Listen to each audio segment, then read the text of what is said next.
বাংলাদেশের চট্টগ্রামের ঐতিহ্যবাহী বখতিয়ার পাড়ার প্রবাসীদের সামাজিক সংগঠন বখতিয়ার সোসাইটি এবার তারা নিউ ইয়র্কে আয়োজন করেছে 2023-24 সেশনের হাই স্কুল এবং বিশ্ববিদ্যালয় স্নাতক পর্যায়ে কৃতি শিক্ষার্থীদের মাঝে সম্মাননা পুরস্কারের এক ব্যতিক্রমী অনুষ্ঠান।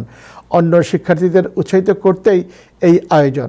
বিস্তারিত জানাচ্ছেন HK সোহাগ।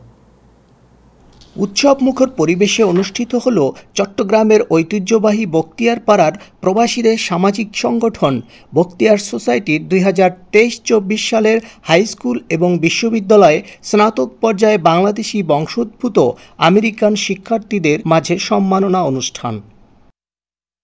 আজকে আমাদের উদ্দেশ্য ছিল আমাদের এক হয়ে কাজ করার জন্য এবং আমাদের যাতে নতুন প্রজন্ম আসতেছে, আমাদের স্টুডেন্ট যারা হয়ে গেছে, যারা হবে, তাদের সবাইকে আমরা যেন একটা দিক নির্দেশনা দিতে পারি, একটা উৎসাহ দিতে পারি, যাতে আমাদের ভবিষ্যৎ প্রজন্ম ভালো শিক্ষা নিতে পারে এবং আমাদের সোসাইটিকে দিন দিন উন্নতির দিকে নিয়ে যেতে পারে।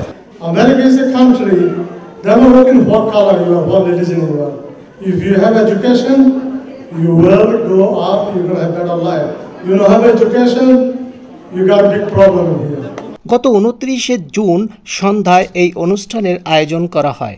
শিক্ষার্থীদের পড়াশোনার বিকাশ, বাংলাদেশি মেধাবীদের সম্মানিত ও একতাবদ্ধ করা এবং এই সম্মাননা দেখে অন্য শিক্ষার্থীরাও যেন পড়াশোনায় আরও ভালো ফলাফল করতে পারে, এমন উদ্দেশ্যেই বখতিয়ার সোসাইটির এই অনুষ্ঠান আয়োজন।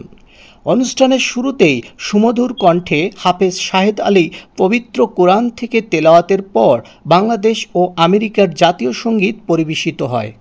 كبرت كلمة تخرج من أفواههم إن يقولون إلا كذبا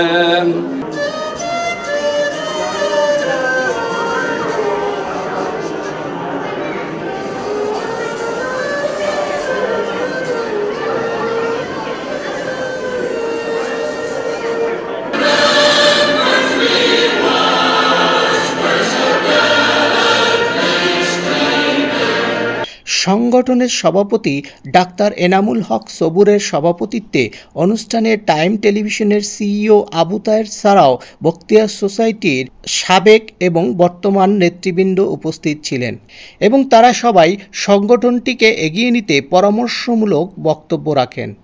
আমরা সবাই চাই আমরা কাজ করতে, আমাদেরকে একটা প্ল্যাটফর্মে আসতে হবে, সবাইকে মিলে আমাদের ছেলে মেয়েদের ভবিষ্যৎ প্রজন্মের জন্য আমাদেরকে কাজ করে যেতে হবে।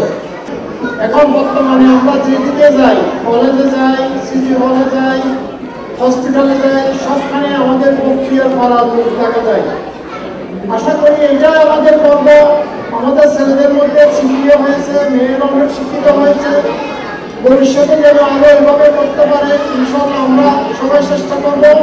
আজকে যাদেরকে আপনারা অ্যাওয়ার্ড দিলেন, আমি আপনাদের সবাইকে অভিনন্দন জানাই যে আপনাদের এই ভিশনের জন্য, আপনাদের এই দূরদর্শিতার জন্য, যে আপনাদের নতুন যারা জেনারেশন, যারা ইন ফিউচার একদিন এখানে মেয়র হবে, কাউন্সিল মেম্বার হবে, কংগ্রেস ম্যান ওমেন হবে, এমনকি যুক্তরাষ্ট্রের প্রেসিডেন্টও হতে পারে, এদের মধ্যে হয়তো বসে আছে কেউ, রাইট? তো এই বিষয়টি আমরা সবাই তাদের জন্য দোয়া করব। পরবর্তীতে কৃতি শিক্ষার্থীদের মধ্যে সম্মাননা প্রদান করা হয়।